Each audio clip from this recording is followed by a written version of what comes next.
right, good morning, everyone. Can everybody hear me? In the back, can you hear me? Thumbs up, waves, good deal. All right. It is so good to see everybody again. We're making progress, right? Last year, we were out in the field in our cars. This year, we're outside, and we're able to be around each other. Slowly but surely, we'll get there, but it is so good to see everybody again. I'm your MC, Chris Stanford from News 3 Now, Channel 3000. And I am morning news Monday through Friday from 4:30 a.m. to 7 a.m. So this may be early for some of you, but for me, this is like halfway through my day. I've been up since 2:30 this morning. How about that? That's the day in, day out of my life. So I think that's the question I get asked the most from viewers that I run into is, what time do you get up? 2:30 every day. So here I am, 5 hours into my day, and it's so good to see all of you, and welcome to Habitat for Humanity of Dane County's Drive In, Camp Out, and Build On. We're not really driving in, we're not really camping out because we didn't have the chairs, but hey, we're going to build on, right? And that's what this morning's all about. We're going to do some good for those folks here in the community who need a hand up. I've done a lot of work with Habitat over the years in different markets, and it means a great deal to me. It kind of combines two of my passions for telling compelling stories, personal stories, stories of triumph, and people overcoming who have been facing some challenging times, along with my love for building and doing projects with my hands. And Habitat just brings those two together perfectly, and I could not be more of an honor for me to be associated with Habitat for Humanity. So this year, COVID continued to knock so many families in Dane County down. So I'm happy that we could get together safely and provide a vital handout to local families who are looking for safe and affordable housing during a really turbulent time. Of course, this morning would not be possible without our lead sponsor today, Mead and Hunt. We're all so appreciative of the generosity and the support, especially from their CEO and president, Andy. He shares his time and talents and serving on the board here, and if you've never served on a board like this, it's a great deal of commitment, and it's so vital for nonprofits like Habitat for Humanity. We'd also like to thank One Community Bank and Carlson, Blackwell, Callahan, and Battenberg for their long-standing support. So thank you for your dedication to Habitat's mission. And the whole board, the board of directors, board chair, Ann Machine with Remax Preferred, vice chair, Amy Crowley with Alliant Energy, secretary Andy Platts with Mead and Hunt, treasurer Tom Dorn with Dorn True Value, and board members Josh Ryder with American Red Cross, Kinsley Goldberg with Group Health Cooperative, Christina Smith-Wilkie with Wells Fargo, Tricia Kelcher with John Deere Financial, Miranda Weber with University of Wisconsin-Madison, Jeff Weige with American Family Insurance, Allie Kane with Stark Homes, Lynn Roth with Locus Incorporated, Monica Gonzalez with Bank of Sun Prairie, and Paige Gasivo, the president of UW Habitat chapter. Did we miss anybody? Did we get everybody? All right, fantastic. We appreciate, of course, all your leadership and all that you do for Habitat throughout the year. Thank you. How about a round of applause for the board of directors?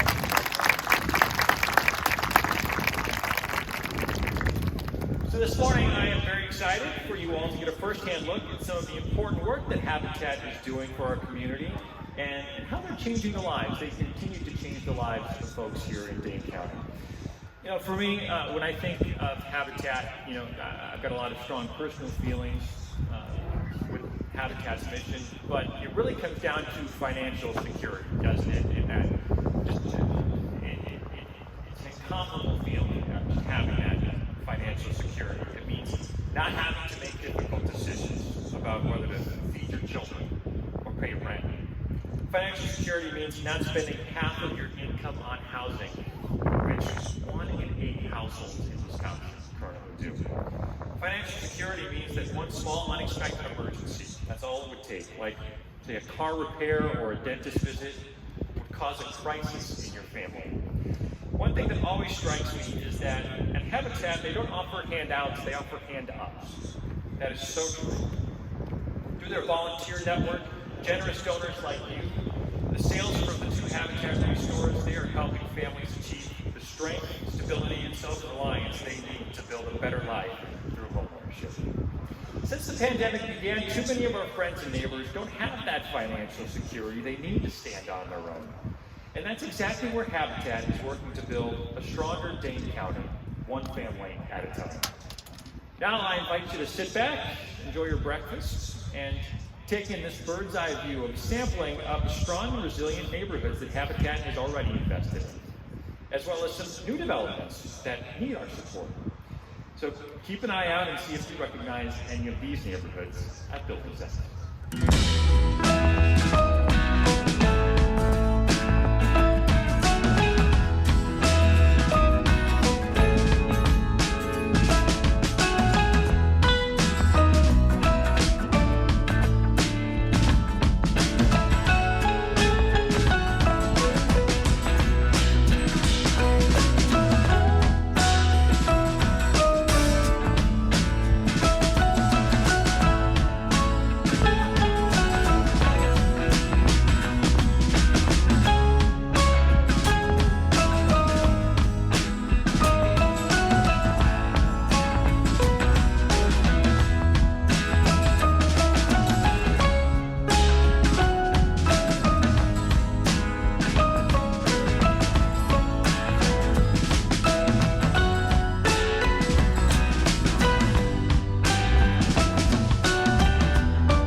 Remarkable the amount of work that Habitat's been able to do this past year, considering everything and all the hardships and the challenges that have faced us. They've still been able to do so much. And the future is bright as well. We have some exciting developments, Town Hill Crossing in Sun Prairie, Abel Court in Stoughton, and Janesville Street in Oregon. Now I am happy to introduce a woman who dedicates every day to creating affordable housing right here in Dane County. Habitat CEO, Valerie. Good morning. I'm Valerie Rank, CEO of Habitat for Humanity of Dane County. Thank you for joining me here at the Duck Pond today. This year continues to be a struggle for so many of us, and it truly warms my heart to have you here. At Habitat, we pride ourselves on bringing people together. So although it's tough to still be distanced, please know we are continuing to work hard and serve the community, because in times like these, a safe, decent, and affordable place to call home is more important than ever. In fact, behind me is just a little peek into some of the work that we've been doing. I'm here in the Renaissance on the Park neighborhood in Fitchburg, where by year's end, we will have the last of 35 single-family homes completed that provide all the benefits homeownership has to offer, from better health to building wealth for low to moderate income families. The best of all of this, though, isn't the 318 homes we built in Dane County. It's the sustainable cycle of possibilities and progress that homeownership creates for deserving families that need a start. At Habitat, we know homeownership provides endless advantages: improved health, educational outcomes, higher civic engagement, and less crime. But did you know homeownership is the #1 way for families to build wealth and stability in the U.S.? This is where Habitat's homeownership model shines in creating long-term solutions with a proven track record that can help close the racial equity gap and break down barriers for underrepresented communities. Did you know the Federal Reserve reports that the average homeowner in 2016 had a household wealth of $231,000 compared to the average renter having a household wealth of just $5,200? Data from the U.S. Census Bureau shows that Black Americans have the lowest rate of home ownership compared to other groups. And according to 2020 data from the Home Mortgage Disclosure Act, lenders deny mortgages to Black applicants at a rate 80% higher than white applicants. This needs to change. And with your support, we can break the cycle of poverty for so many Dane County families. In fact, Habitat has already helped create more than $5 million in home equity for Black families in Dane County. That's an average of $70,000 per family just through their Habitat home. We're able to create these pathways to homeownership by 1. Providing a 0% interest mortgage, 2. Capping the family's mortgage payments at 28% of the family's income, and 3. Requiring only a 1% down payment of the home's value. Together, these 3 factors, combined with our dedicated volunteers, incredible donors like you, and the future homeowners' sweat equity, create a powerful sea change that could completely transform the trajectory for hardworking families and entire communities. We've championed this mission for the last 33 years and look forward to creating even more sustainable and equitable communities for the next 30 years and beyond. I also want to tell you about another bright spot for us this year, our new 28 kilowatt photovoltaic solar installation, which allows us to produce energy right on our rooftop of our headquarters on Latham Drive. This system is designed to meet 80% of the building's annual energy needs.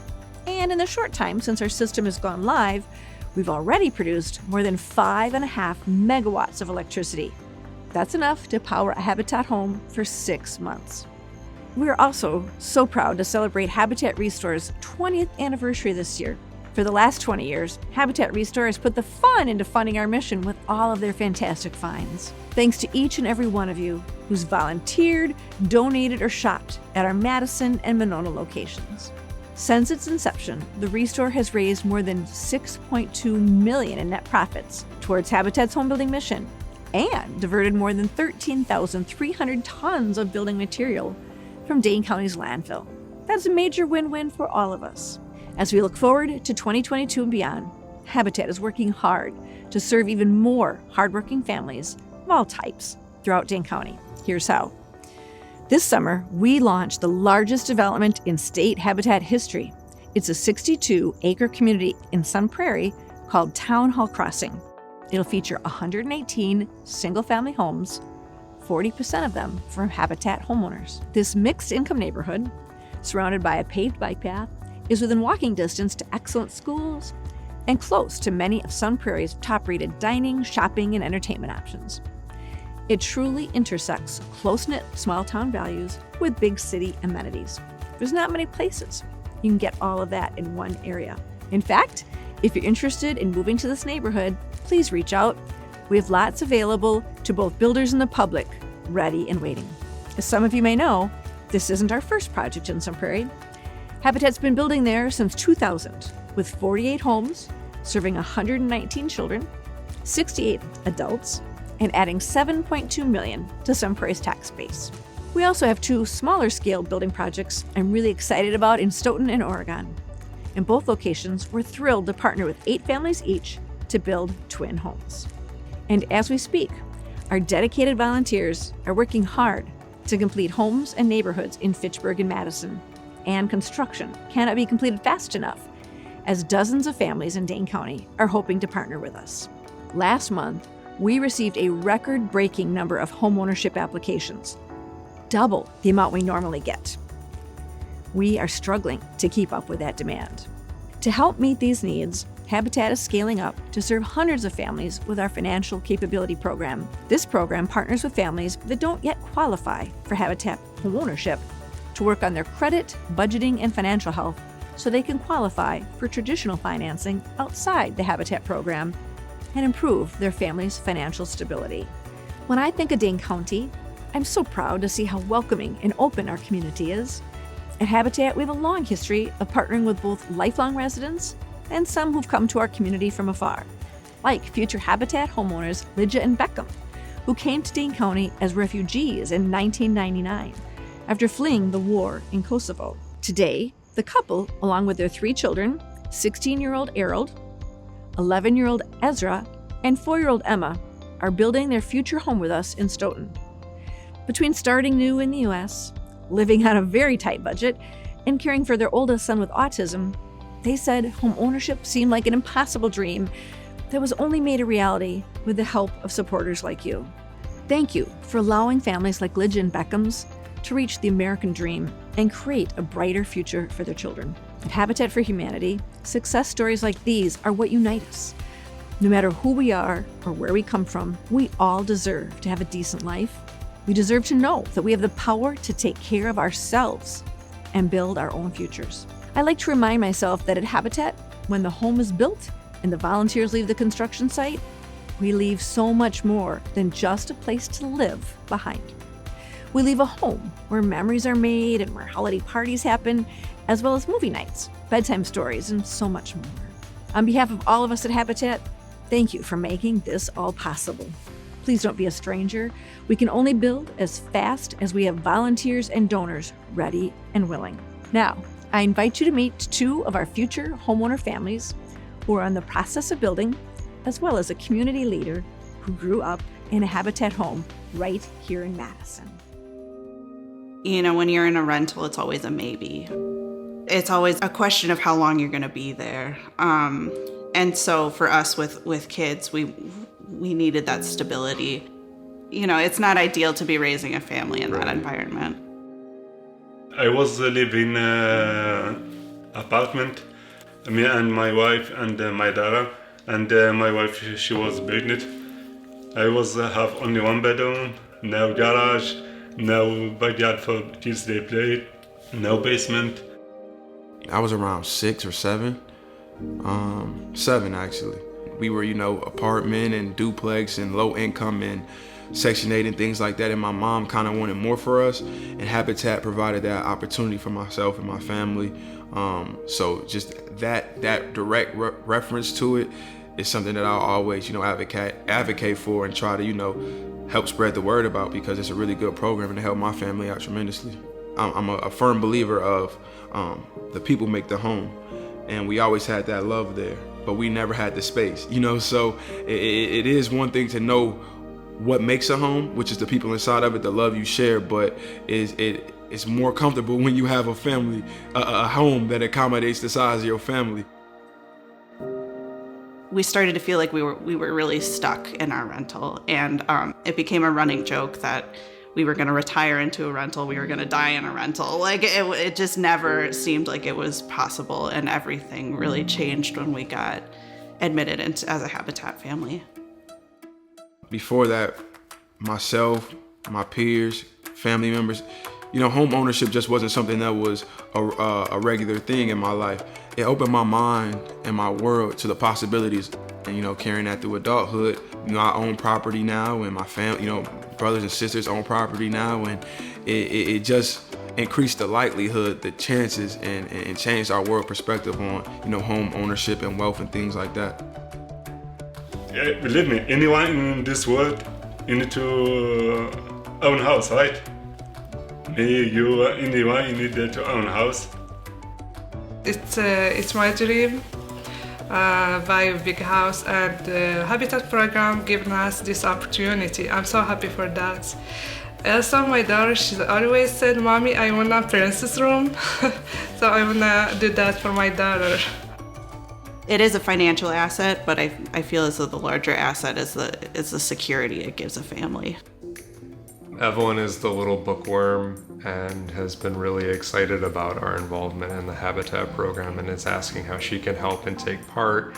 And before our application interview, she took it upon herself to make her brother's beds and clean up the house, clean up the room, and clean up her toys so that everything looked nice for our interview.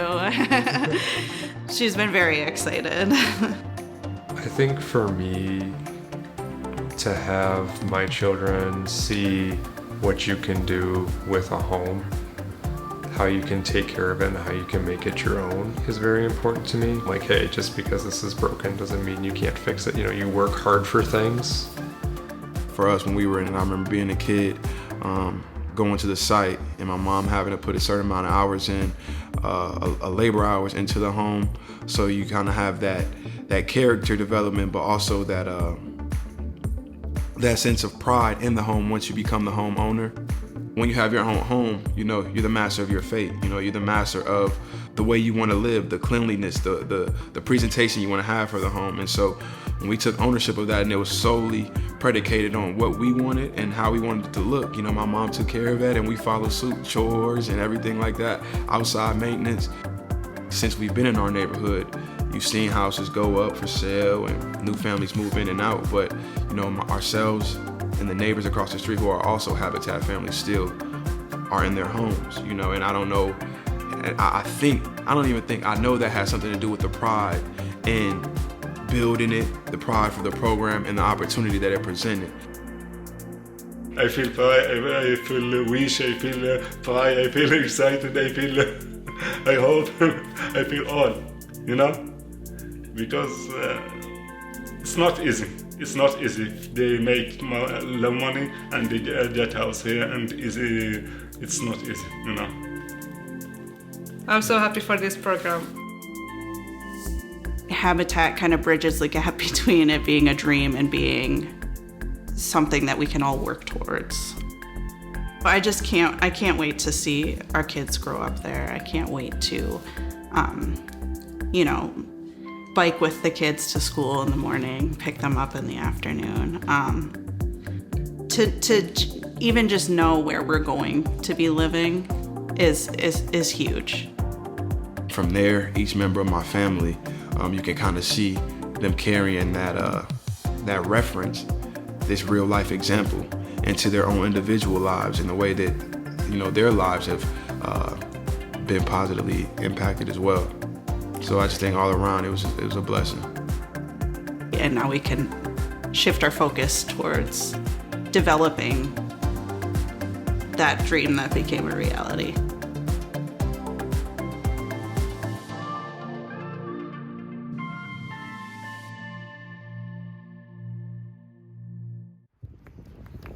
A round of applause for those videos.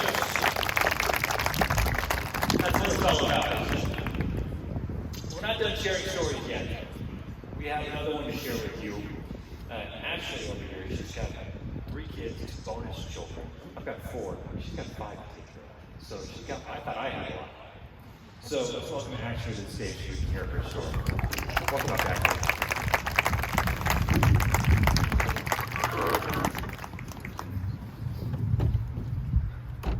Good morning, everyone. My name is Ashley Burdick, and my family is currently in the process of building a home with Habitat. A little about me is that I'm a single mother of 3 children. Kaden is my oldest. He just turned 18 and graduated from her fall at high school, one of the most proudest moments in my life.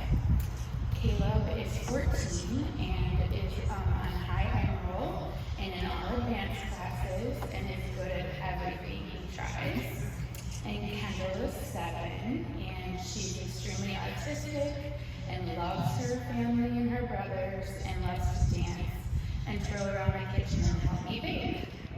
I have had the privilege of raising 2 bonus children that are not mine biologically, but I love them all the same. They just so happen to be my children's biological brother and sister. And their dads didn't want to be involved, and there was a need there, and there was drug abuse, so I stepped up and provided a sober, safe home for them, gave up my bedroom, and made sure that I made all the sacrifices necessary to be able to raise them with their brothers and their sisters. I was born in Madison, Wisconsin, and I went to Nona Grove and graduated from there. I, along with my 4 siblings, were raised by the most amazing single mother. My mother, Karen, is a saint, literally. She was the perfect example of selflessness, kindness, dedication, and love. She will forever be my hero and is still my best friend to this day. And she set a wonderful example of what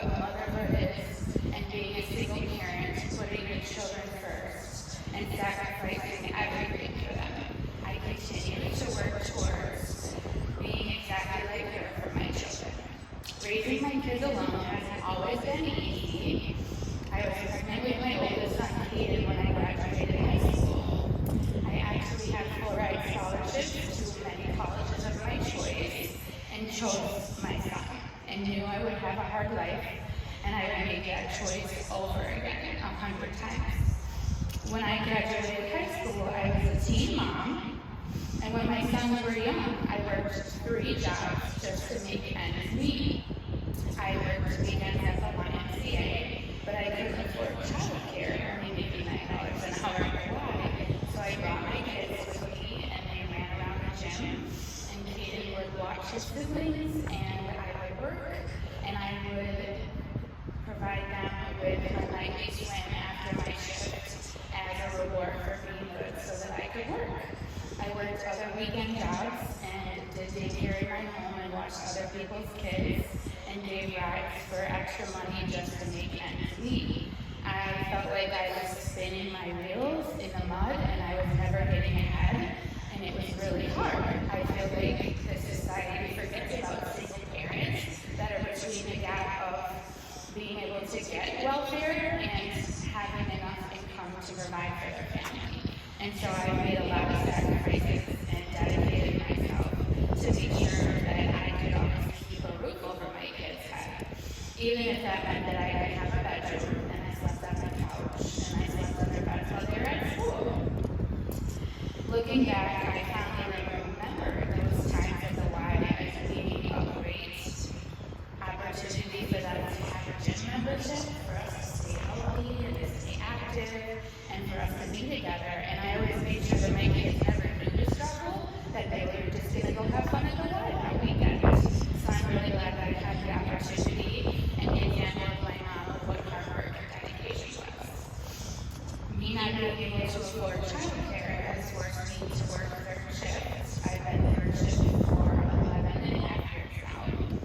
And it's definitely not easy not being able to sleep. But I try to make everything that we go through a positive family experience so my kids don't feel the hardship of my choices as being a single parent. Not that most single parents choose to be single parents. It was me just living in survival mode. I was living paycheck to paycheck. I was using credit cards and I was in debt.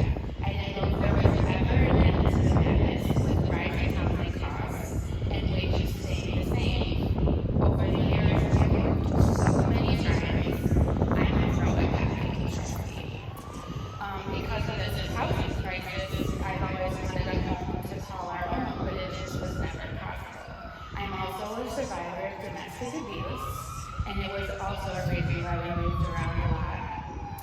I've overcome so many hardships, and I'm blessed to have healthy, resilient, wonderful, loving, caring, kind children. Nothing that they've ever been through has faced them, and throughout the years, I've stayed positive and goal-oriented and driven to be the best mother I could possibly be to my children in every way possible.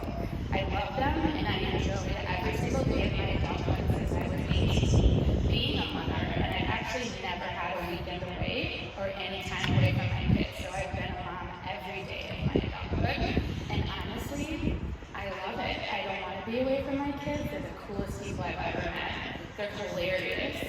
They bring me so much joy, and they really are my purpose. They're my reason for everything that I do.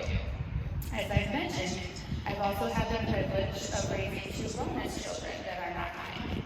The first one's name is JJ. He's actually my son Caleb's biological brother, and I got to co-parent with his mom because his dad wasn't involved, and his mom was wonderful. Her name is Renetta, and I had him for holidays and vacations, and I took him to school, went to parent-teacher conferences. He's actually the same exact age as Kaden, so it was like they were twins, and then Leah is the same exact age as Caleb. They're 2 weeks apart, so it was like they were twins. So it was like I was raising 2 sets of twins and then my little daughter. JJ brought so much love and joy and laughter to our homes and our lives. As you can see, they're so cute on the screen behind me. I took in Kendall's half-sister, Leah, who was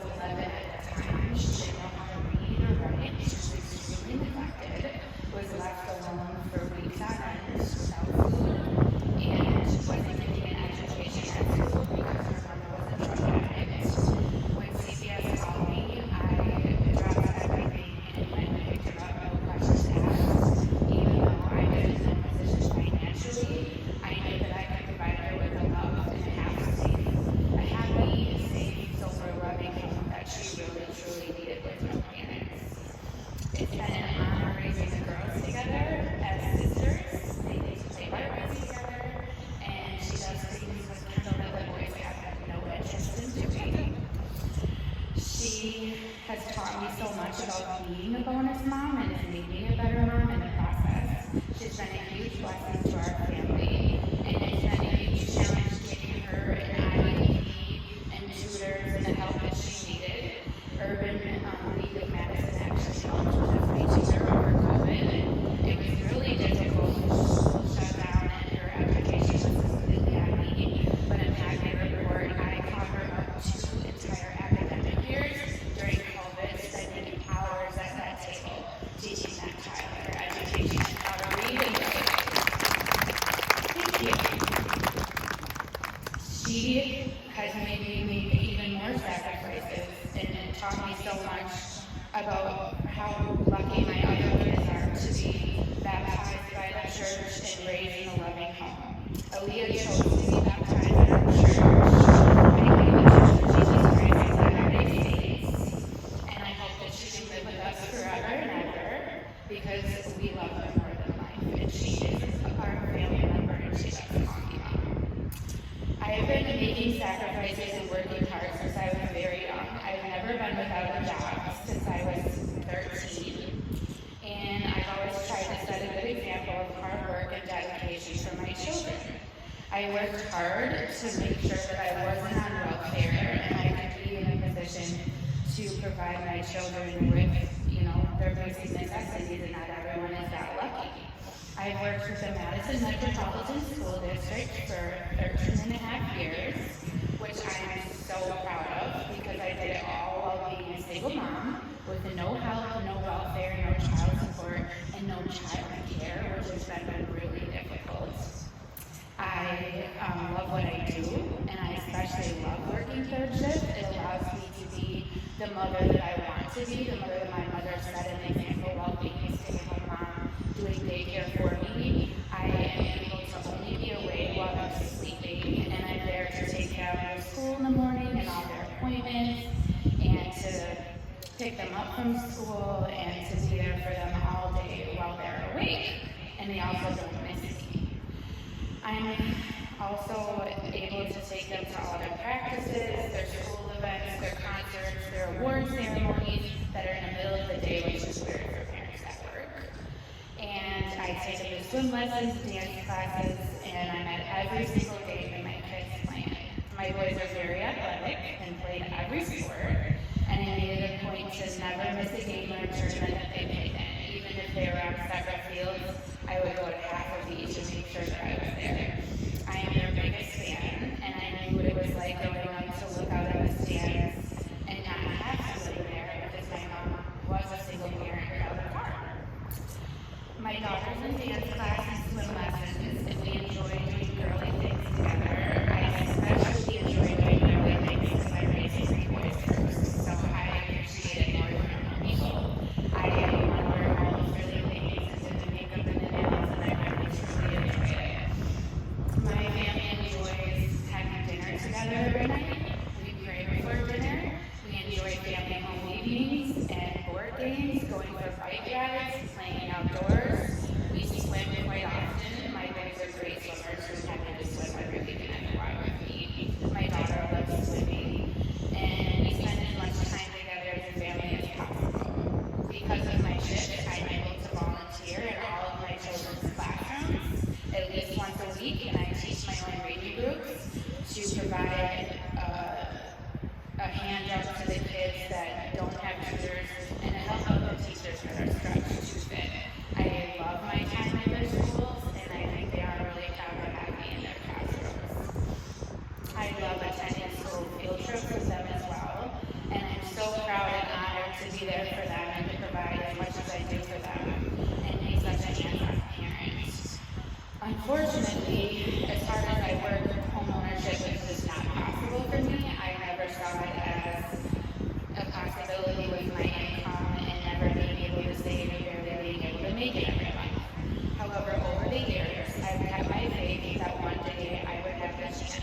With the support of my church and classes about self-reliance and things that they taught me, and the support of my family, I've always centered everything I do around family and faith. I serve in the church, and I do service for the community as well. I teach my own class on at church. I love my past, even though they don't always listen. And we attend the Church of Jesus Christ of Latter-day Saints every Sunday, and my children go to their youth groups on Wednesdays. And we are proud to volunteer at the local food pantries.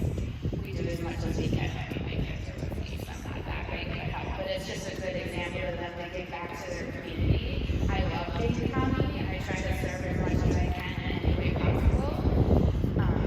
I grew up here, my kids grew up here, and it's a great place to live.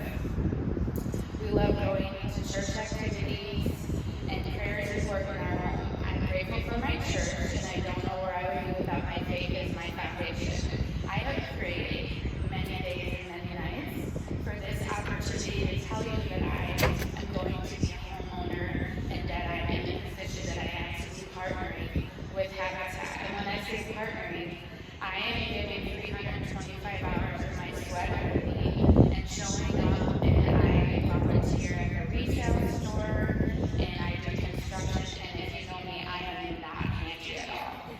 At all. I can't even fix the TV.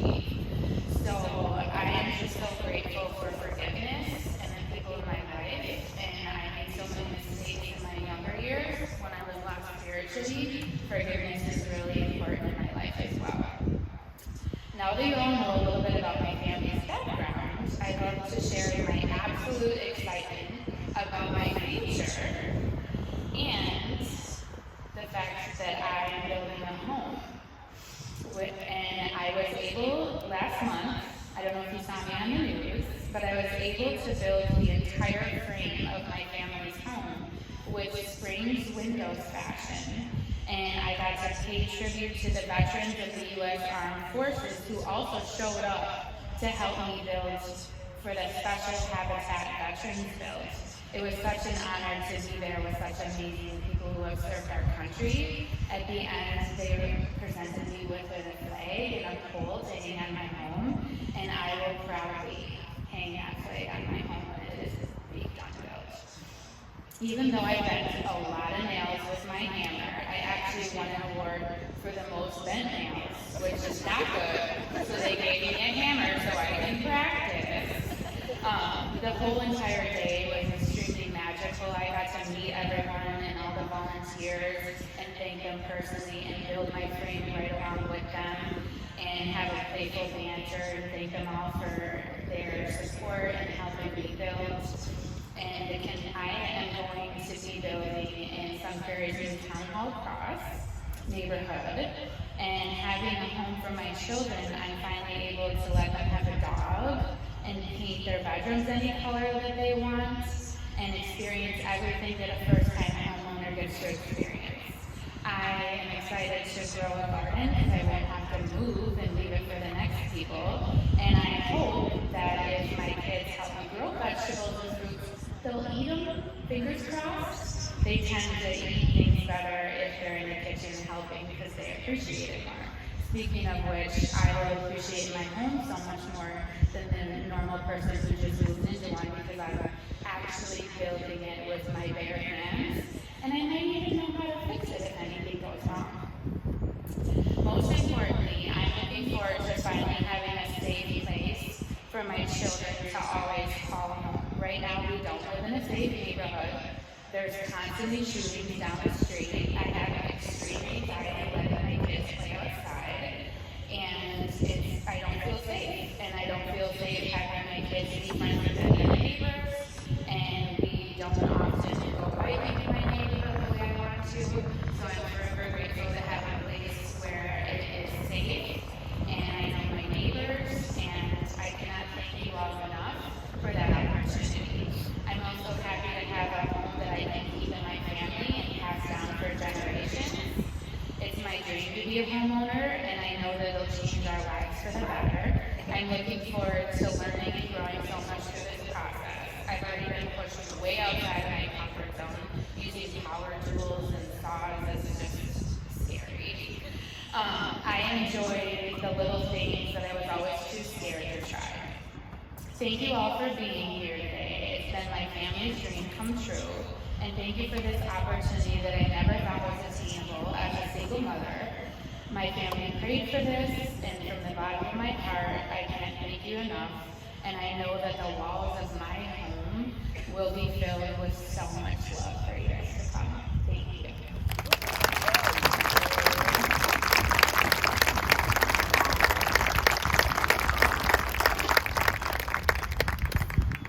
Actually, it's hard to even say anything. What more do we need to say? Thank you for sharing your family's experience, and it really reminds all of us about the importance and the power of friendship. And that's what you, working with all of us, are. Did you just notice, by the way, that the drugs are so better this year? And one last word.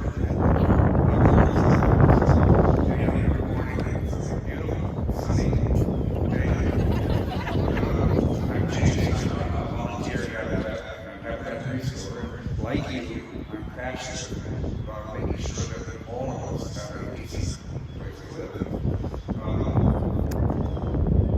Especially during these difficult times. We're also tired of this, but every day is important to remember. The importance of what Habitat is doing. And I don't know myself any organization that does a better job of creating long-term housing. Not just what you do on a day-to-day basis, but doing what is being done for Ashley and the other folks, I think is remarkable. So I'm just going to go off script for just a minute. A while back, my wife and I lost a good friend, a guy named Jean Purcell. Some of you may have known on the road he ran public broadcasting, radio and TV in the state, and he died in an accident. When things like that happen, you know, it's like the whole world stops. And then, of course, we stop. And you think about what matters is what's important. And also, it made me think about how much we've all lost in these last months, in these last few years. Which, you know, we're never going to get that back. It's never forgotten. We're never going to get that back. But we are going to move forward. And it just strikes me that we're all here together. And Habitat is a really important and good way to be part of that moving forward. So I really want to thank you for that. If by chance you think I sound a little familiar, it's not for the good reason, I'm sorry to say. I worked for years as the director of Wisconsin Television, so I spent a lot of time asking you for money. So I've gotten pretty good at that. And today, my job is to ask you for financial support. They're really critical work with Habitat for Humanity. Before I go into details, which I will, I want to tell you something that's really remarkable, and that is 2 anonymous long-term Habitat supporters and volunteers, your colleagues, have made an extremely generous gift to challenge all of us. Every gift you received this morning will be matched dollar for dollar up to $60,000. Now, yeah, that's right. My math is not great, but I figured 60,000 match is going to be something very close to 120,000. So this is a really good thing. And I hope it inspires all of us to donate generously. So now I want to ask you, if you can take them out of your winter coats, to find the pledge card you're giving this morning. And give me some time. Okay, that's it. Okay, pledge card. So I'm going to walk you all really quickly through this. At the top of the pledge, there are a few suggested giving levels. The 3 builders pledge level names are meant to give you a sense of what your contributions can do.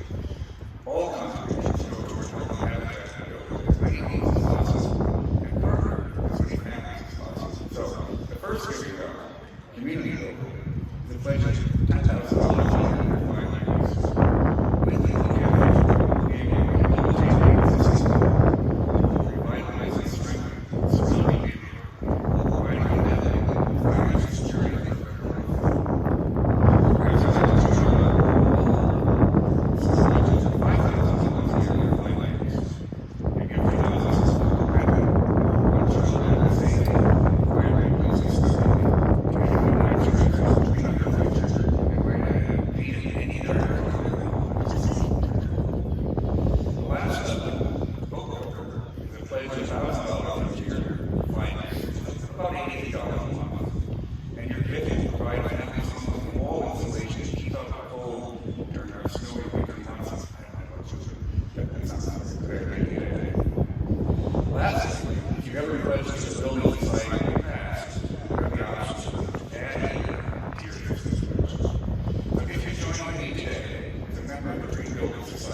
is. Whatever level of support you provide, whatever you need to do, that's how you make it today. Or perhaps it's like maybe you stop something else. Or you simply have some really good ideas for us. If so, please check that as box. And write please contact me. Please know that whatever you choose to give completely different time. We sincerely appreciate it. On behalf of all families. I'm going to give you a minute to finish this filling out those cards. And then on the way out, you turn them $5 dailies and people help direct to you as you exit your area. I stop for about a minute. You're going to fill out those cards. I'm going to sing.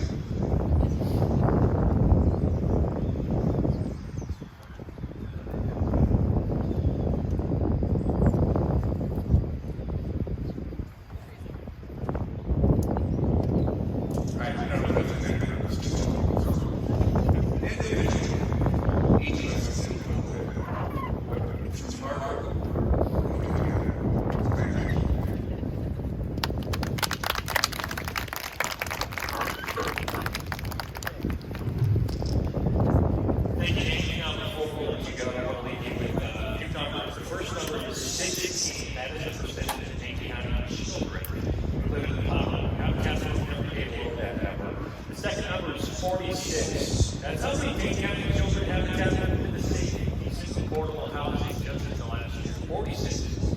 And the final number is 319. That's how many Habitat families achieve stability and self-reliance through owning their Habitat home. Everyday volunteers and supporters, just like you, are working hard to make that happen. And we're going to raise that number this year. So thanks everybody for driving in today and for braving the chilly weather with us. One more round of applause for Ashley and her great and giving us all the